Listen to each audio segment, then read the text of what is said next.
Assalamualaikum warahmatullahi wabarakatuh. Perkenalkan, saya Munajat Nur Saputra, salah satu dosen di Universitas Hasanuddin. Saya mengajar di program S1 Kehutanan Fakultas Kehutanan, di mana bidang keilmuan yang saya tekuni adalah Sistem Informasi Geospasial untuk Kehutanan dan Lingkungan. Video ini dibuat untuk memenuhi salah satu persyaratan sertifikasi dosen, yaitu pernyataan diri dosen dalam unjuk kerja Tridharma Perguruan Tinggi pada aspek pengajaran. Pada kesempatan kali ini, saya akan menjelaskan mata kuliah yang saya ampu, yakni Sistem Informasi Spasial Kehutanan, di mana mata kuliah ini diampu oleh 4 dosen, yakni Profesor Dr. Insinyur Samsur Rijal SHUT MSc IPU, kemudian Dr. Insinyur Roland A. Barkey, dan Khairil A. SHUT MHUT, serta kami sendiri Insinyur Munajat Nur Saputra SHUT MSc IPM. Pada kurikulum program studi S1 Kehutanan, mata kuliah Sistem Informasi Spasial Kehutanan merupakan mata kuliah wajib pada semester 3 dengan bobot 3 SKS. Mahasiswa setelah lulus mata kuliah ini diharapkan menguasai capaian pembelajaran lulusan atau yang disingkat dengan CPL Program Studi S1 Kehutanan pada ranah keterampilan umum yang terkait dengan mempunyai kemampuan belajar sepanjang hayat berupa keterampilan berpikir logis dan kritis, berkomunikasi efektif, bekerja dalam tim, beradaptasi dan berkontribusi pada masyarakat serta mengoperasikan teknologi informasi bidang kehutanan. Kemudian pada ranah pengetahuan, yakni mampu menunjukkan konsep dasar ilmu pengetahuan, pengolahan hutan dan pengusahaan hutan serta pemanfaatan hutan. Kemudian di ranah keterampilan khusus, yakni mampu mengaplikasikan teknik inventarisasi dan pemetaan sumber daya hutan, konservasi tanah dan air serta menyusun perencanaan pengolahan hutan. Seluruh proses pembelajaran mata kuliah Sistem Informasi Spasial Kehutanan menggunakan pendekatan delivering, interaction, dan assessment. Pada aspek delivering, selama 16 kali pertemuan, mahasiswa menerima informasi materi yang diajarkan beserta metode pembelajaran yang digunakan, di mana materi yang diperoleh didasarkan pada capaian pembelajaran mata kuliah yang disingkat dengan CPMK yang dikemas lebih spesifik dari CPL. Adapun capaian pembelajaran mata kuliah ini terdiri dari yang pertama, memahami dan mampu menerapkan teknologi komputer dan sistem informasi dasar terkait analisis spasial sederhana dalam bidang kehutanan. Kemudian yang kedua adalah mampu melakukan interpretasi vegetasi atau kedekan hutan. Kemudian yang ketiga adalah mampu melakukan dan memahami teknik pemetaan sumber daya hutan. Dari capaian pembelajaran mata kuliah tersebut kemudian dibagi menjadi beberapa materi pembelajaran sebagai berikut. Yang pertama, pada minggu pertama, mahasiswa akan menerima kontrak perkuliahan, rencana pembelajaran, dan pengenalan perangkat keras dalam pengumpulan data spasial. Kemudian pada minggu kedua hingga minggu ketiga, mahasiswa akan menerima materi terkait dengan pengertian kartografi, sistem koordinat, syarat peta, dan membaca informasi dari peta tematik. Kemudian pada minggu keempat, mahasiswa akan mengenali dan memanfaatkan perangkat lunak sistem informasi geografis dalam pengukuran dan pemetaan di bidang kehutanan. Kemudian pada minggu kelima sampai dengan minggu keenam, mahasiswa akan mendapatkan materi terkait dengan teori penginderaan jauh, serta peranannya dalam bidang kehutanan, serta teknik interpretasi citra untuk pembuatan peta penggunaan lahan. Pada minggu ke-7 hingga minggu ke-8, mahasiswa akan menerima materi terkait dengan sistem pemetaan digital dalam bidang kehutanan. Pada minggu ke-9 sampai dengan ke-10 terkait dengan materi pengenalan sistem Global Navigation System Satelit atau GNSS. Kemudian minggu ke-11 sampai dengan minggu ke-12 yaitu terkait dengan materi pengenalan peran dan regulasi serta cara mengoperasikan Unmanned Aerial Vehicle atau UAV dalam dunia kehutanan. Kemudian dari minggu ke-13 sampai dengan minggu ke-16 itu terkait dengan materi konstruksi dan rekonstruksi kondisi lapang dalam kegiatan penataan hutan. Untuk mendukung setiap materi pembelajaran tersebut, digunakan berbagai bahan dan sumber pembelajaran yang terdiri dari bahan ajar, buku dari SBN yang disusun oleh para dosen pengampu, buku teks, modul pembelajaran, hasil-hasil penelitian kami selama ini, serta artikel ilmiah baik itu nasional maupun internasional.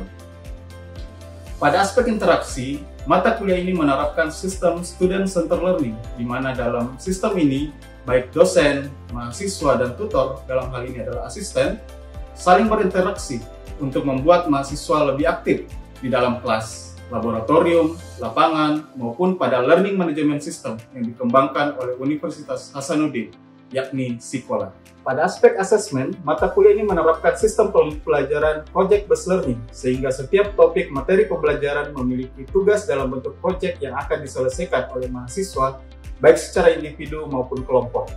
Setiap materi pembelajaran memiliki bobot penilaian yang tertuang di dalam rencana pembelajaran mata kuliah. Berikutnya, saya akan menyajikan video pembelajaran tatap muka di kelas untuk salah satu pertemuan, yakni materi dasar-dasar penginderaan jauh dan teknik interpretasi citra. Assalamualaikum warahmatullahi wabarakatuh. Waalaikumsalam warahmatullahi wabarakatuh. Selamat siang dan salam sejahtera buat kita semua. Baik, adik-adik sekalian, kita ketemu lagi di pertemuan untuk mata kuliah Sistem Informasi Spasial Kehutanan.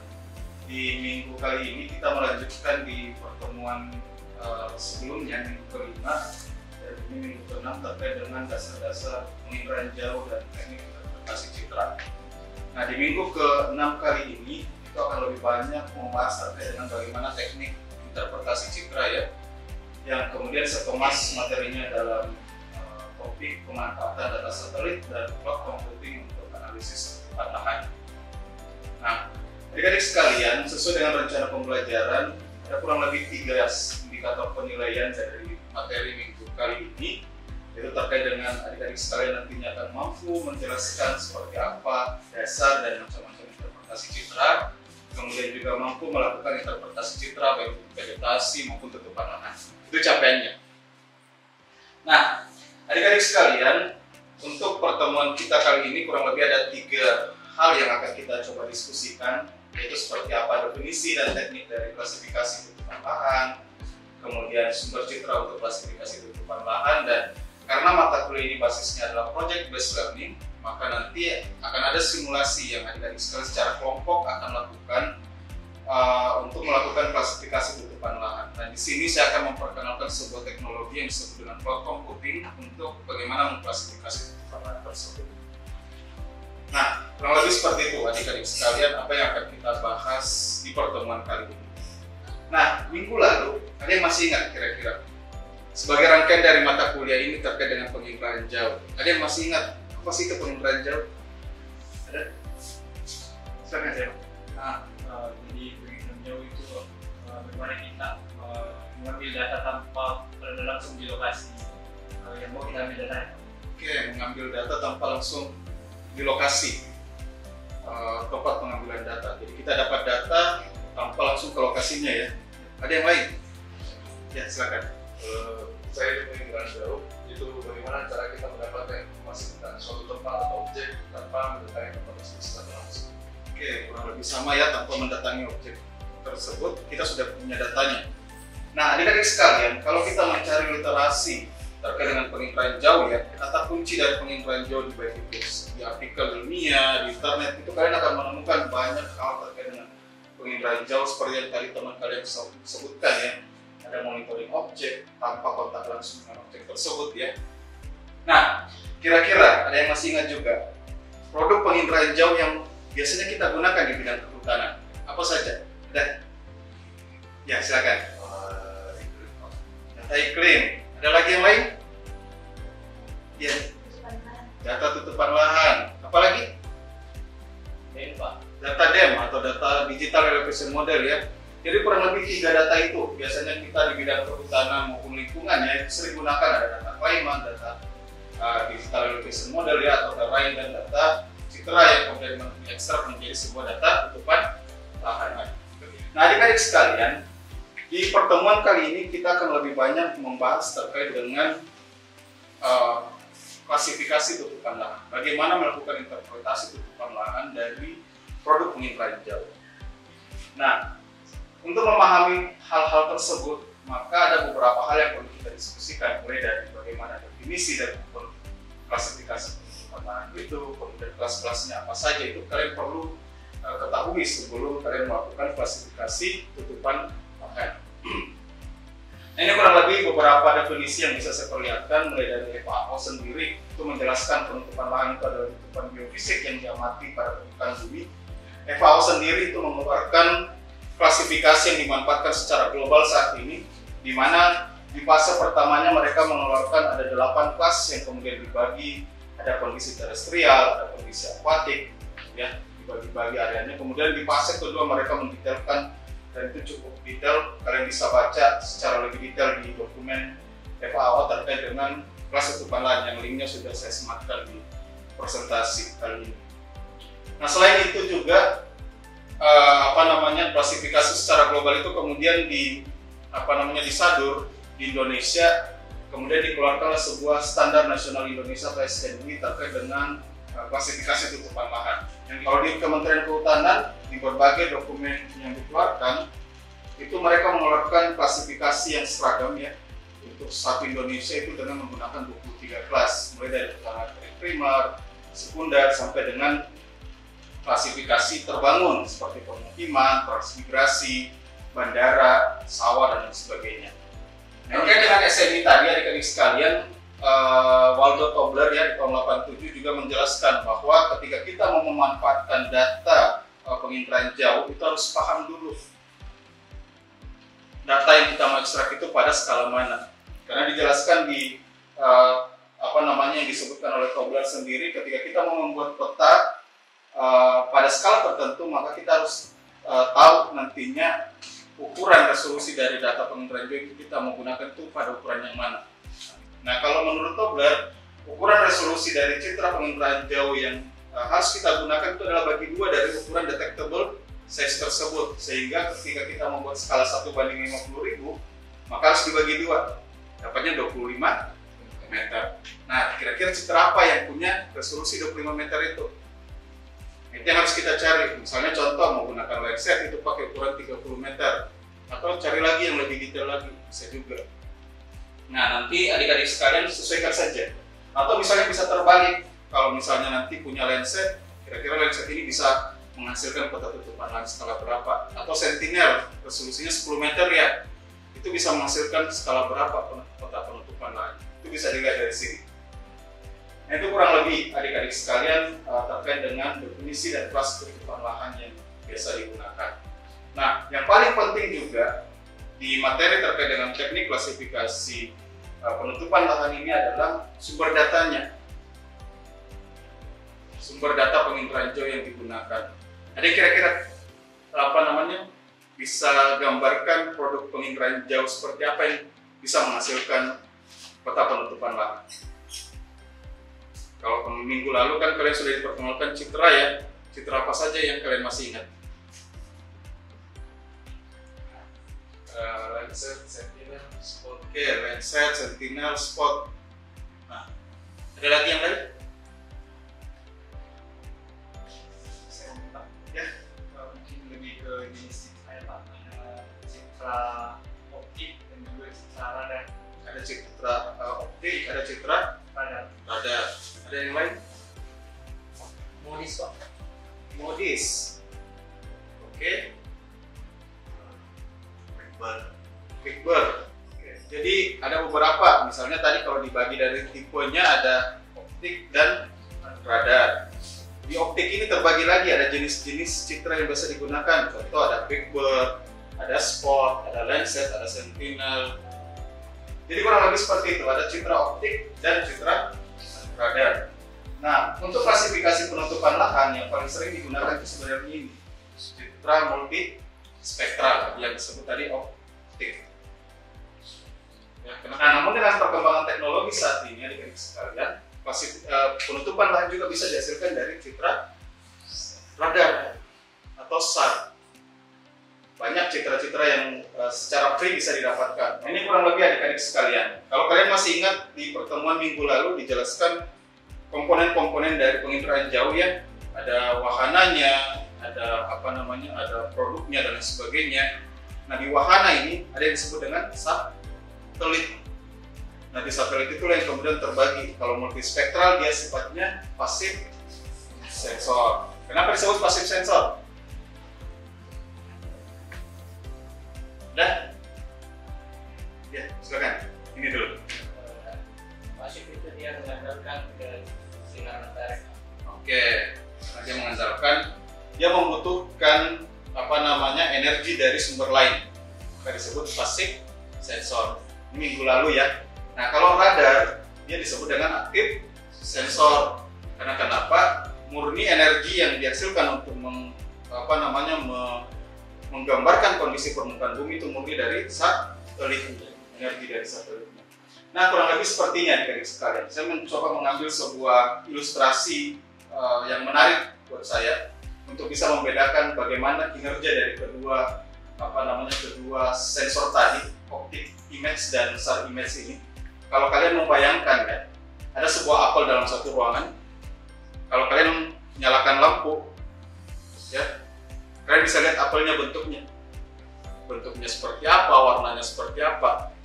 Tapi kalau dimatikan lampu, tidak bisa kita tahu bagaimana bentuknya. Kurang lebih seperti itu. Satelit multispektral seperti itu. Jadi kalau dia siang hari, kan ada matahari siang hari ya, itu bisa merekam informasi permukaan bumi. Tapi kalau malam hari tidak bisa. Berbeda dengan SAR. Kalau SAR, dia fungsinya adalah bagaimana energi tersebut melihat tekstur itu dengan meraba. Jadi biarpun gelap, lampunya mati, dia masih bisa tahu, oh ini bentuk seperti ini apel. Basisnya adalah meraba bentuk itu apelnya, sehingga dia bisa merasakan. Makanya disebut dengan haptic sense ya. Berbeda dengan filter multispektral yang sifatnya visual sense. Nah, lebih jauh adik-adik sekalian, yang kalian harus pahami juga adalah bagaimana kedua produk penginderaan jauh ini bisa dimanfaatkan untuk klasifikasi tutupan lahan. Kalau citra SAR untuk klasifikasi, dia memanfaatkan sinyal polarisasi untuk bisa kita dapatkan nantinya gambaran bagaimana citra tersebut digunakan untuk klasifikasi tutupan lahan. Adik-adik sekalian, kita bisa mengkombinasikan dari misalnya yang tadi horizontal vertikal, kemudian vertikal dikombinasikan melalui composite band, red, green, blue, sehingga kita bisa menghasilkan sebuah citra kombinasi seperti itu. Sehingga nantinya dengan metode klasifikasi yang nantinya kalian akan pelajari, itu kita bisa menentukan, oh dengan rona warna seperti ini itu adalah tutupan ini, rona warna seperti ini tutupan ini. Jadi itu kurang lebih adik-adik sekalian. Setelah kalian sudah memahami citra penginderaan jauh yang digunakan, tahapan selanjutnya adalah memahami bagaimana teknik klasifikasinya. Nah, dalam sebuah proses sebenarnya kita sudah paham ya, ketika kita mau melakukan sebuah analisis, kita harus paham dulu apa inputnya, apa prosesnya, kemudian apa outputnya. Nah, ini kurang lebih sama ketika kita mau klasifikasi citra. Kita harus tahu bagaimana pre-processingnya, kemudian processingnya seperti apa, dan post-processingnya seperti apa. Nah, di processing ini, ya seperti tadi, kalian harus tahu citra apa yang digunakan, apakah harus ada koreksi terlebih dahulu atau tidak, dan sebagainya. Kemudian memotong areanya sesuai dengan wilayah kajian yang diperlukan. Nah, setelah itu, masuk ke tahapan processing. Processing ini adalah band apa yang mau saya gunakan. Misal contoh tadi, analisis vegetasi, ya misalnya band 1184 untuk di Sentinel. Kemudian teknik klasifikasinya apa, metodenya apa, apakah dia supervised, unsupervised, atau yang sebagainya. Nah, setelah itu masuk ke processing. Post-processing, hasil klasifikasi tutupan lahan ini layak tidak saya gunakan. Harus diuji akurasi dulu misalnya, atau dihitung luasannya dan sebagainya. Itu tahapannya, sekalian. Nah, ini kurang lebih di project based learning di pertemuan kali ini. Tahapan ini setidaknya kalian bisa paham bagaimana prosesnya. Nah, ini teknik klasifikasi citra di processingnya yang kalian harus ketahui adalah ada beberapa metode yang bisa digunakan untuk klasifikasi citra. Ada yang sifatnya unsupervised classification, itu adalah klasifikasi yang sifatnya tidak terbimbing. Jadi murni kita meminta metode itu, tools itu untuk mengklasifikasikan sesuai dengan rona dan warna yang diperlihatkan oleh citra. Ada yang supervised klasifikasi. Supervised ini sifatnya adalah terbimbing. Terbimbing maksudnya apa? Ketika ada rona warna seperti ini, kita kasih gambaran. Rona itu adalah hutan misalnya. Rona itu adalah permukiman. Rona itu adalah warna itu atau rona itu adalah sawah, pertanian dan sebagainya. Sehingga kemudian toolsnya atau metodenya akan mengenerate area tersebut sesuai dengan set training yang kita masukkan, sehingga menghasilkan tutupan. Nah, biasa digunakan di unsupervised classification maupun supervised classification, baik itu pada citra multispektral dengan memanfaatkan band spektralnya, dan citra SAR atau radar dengan memanfaatkan polarisasinya.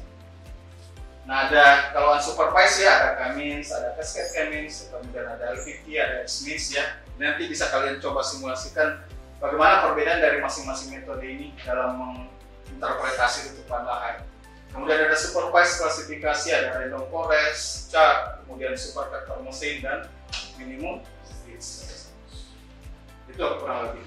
Nah, pertanyaan selanjutnya dari sekarang, untuk apa sih kita membuat tutupan lahan ini? Ada yang tahu kira-kira? Ada? Silakan. Kalau kita sudah tahu penutupan lahan ini mau diapakan datanya? Untuk apa kira-kira di bidang pertanian? Tergantung Pak, kan misal ini kalau banjir biasanya kalau warga itu biasanya bilang rusak hutan di atas. Nah, ini untuk tutupan lahan, apakah betul ini hutan rusak? Penyebabnya karena kurang hutan itu bisa terjadi banjir. Kalau RST kan juga biasa juga dengan orang seperti berkurang itu hutan maka semakin tinggi suhunya, dan adanya tutupan lahan. Oh, ternyata hutan ini memang sangat berisiko untuk menurunkan itu RST. Setidaknya dengan data tutupan lahan kita bisa tahu seberapa luas lagi hutan yang ada ya. Nah, itu adik-adik sekalian, harapannya dari pertemuan ini karena basisnya project based learning ya, selain kita diskusi di kelas hari ini, kalian harapannya adalah bisa mensimulasikan, membuat klasifikasi tutupan lahan dengan memanfaatkan teknologi cloud computing tersebut. Nah, itu kurang lebih adik-adik. Saya mencoba memperlihatkan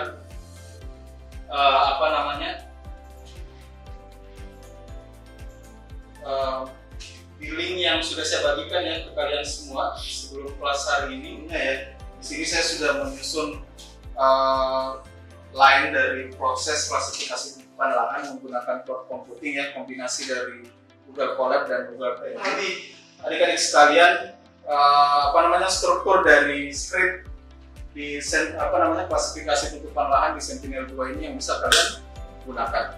Silakan setiap kelompok saya coba simulasikan di pertemuan kali ini. Di akhir pertemuan nanti, sebelum akhir pertemuan, mudah-mudahan nanti ada beberapa kelompok yang bisa memperlihatkan seperti apa hasilnya.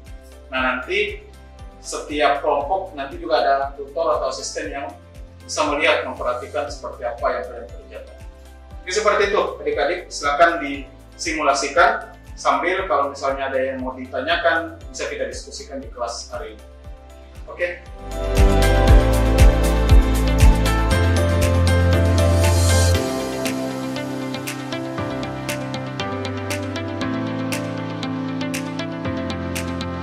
Jadi sudah ada beberapa kelompok ya yang sudah mencoba mensimulasikan di project base kali ini. Mungkin ada satu kelompok perwakilan yang bisa memperlihatkan seperti apa hasil yang sudah dikerjakan. Ada yang mau mencoba? Kelompok berapa? Oke, silakan coba ditampilkan, kemudian bisa diperlihatkan seperti apa hasilnya. Silakan. Baik, assalamualaikum warahmatullahi wabarakatuh. Terima kasih untuk kesempatan yang telah diberikan kami dari kelompok 2. Dan saat ini kami mencoba menampilkan citra menggunakan Google Colab. Dan saat ini saya menggunakan wilayah kajian yaitu Dasmaros. Jadi dengan mengkombinasikan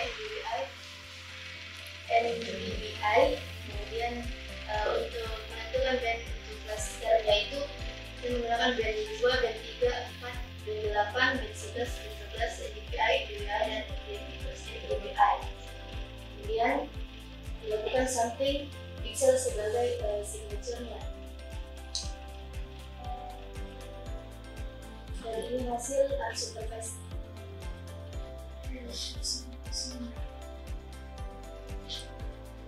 Kita itu mungkin hutan ya, vegetasi ya. Oke, menarik hasil dari kelompok 2 ya.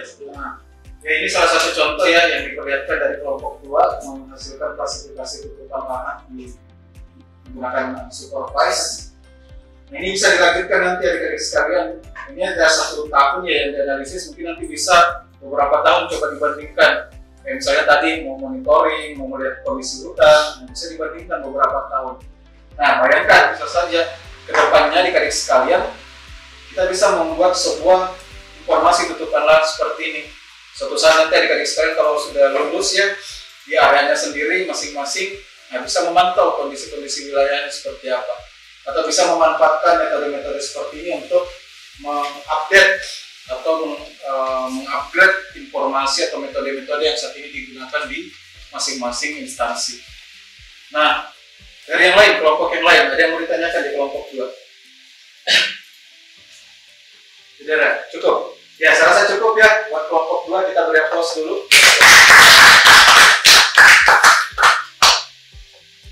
Ya, silakan. Terima kasih telah balik presentasi dari kami, kurang dan lebih mohon dimaafkan. Assalamualaikum warahmatullahi wabarakatuh.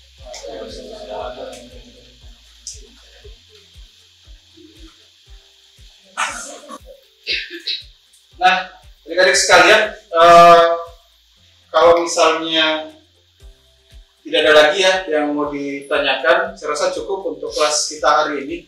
Untuk diskusinya tidak terputus di kelas hari ini ya.